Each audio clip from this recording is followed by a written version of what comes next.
It was the end of a busy day. The engines had been working hard. They were feeling pleased and proud. Except Henry. He was feeling ill. "What's the matter with you, Henry?" Thomas asked. "My boiler's grumbling." "Maybe it's grumbling at you," teased Thomas. "That's not funny," hissed Henry. "You just don't care." But Emily saw that Henry was leaving a puddle of water behind. She was worried. The next morning, Sir Topham Hatt arrived. "Thomas, Percy, Henry, I want you to collect some freight cars and take them to the docks." "Yes, sir," cried Thomas and Percy. Henry watched the engines puff away. He didn't feel well. "Useful engines don't complain," Henry muttered. He was leaving water everywhere as he chuffed towards the coaling plant. When Emily saw this, she was more worried than ever.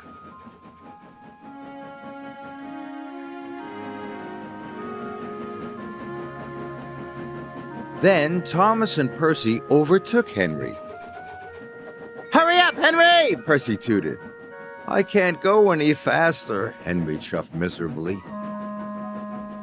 "You're just being lazy," teased Thomas. By the time Thomas and Percy reached the coaling plant, they had a naughty plan. "Please, sir," said Thomas, "Henry wants to take more freight cars." "He is bigger," added Percy. The odd manager agreed. Meanwhile, Emily was talking to Sir Topham Hatt. "I'm worried about Henry." Perhaps his tubes are leaking," replied Sir Topham Hatt. "You'd better check."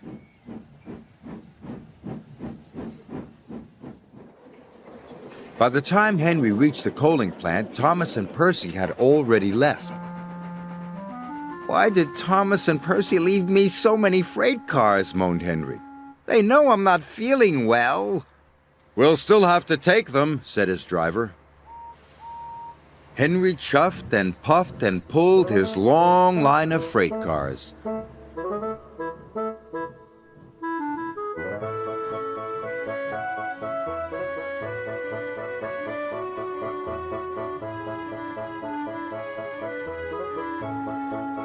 "You can do it, Henry," encouraged his driver. But it was no use. Henry ground to a halt. Just then Emily arrived. "Are you all right, Henry?"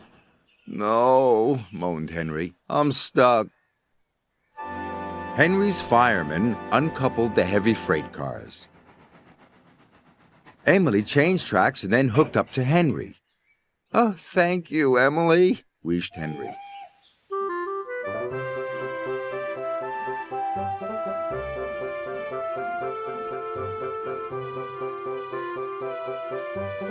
Emily and Henry puffed into the docks. "Well done, Emily," said Sir Topham Hatt. "Thank you, sir." Then he spoke to Henry. "You were brave, Henry. You weren't well, but you still tried to pull the heavy freight cars." Thomas and Percy felt ashamed. "We're sorry, Henry," said Thomas. "We didn't think you were really sick," added Percy. "Go back and collect Henry's freight cars," said Sir Topham Hatt sternly.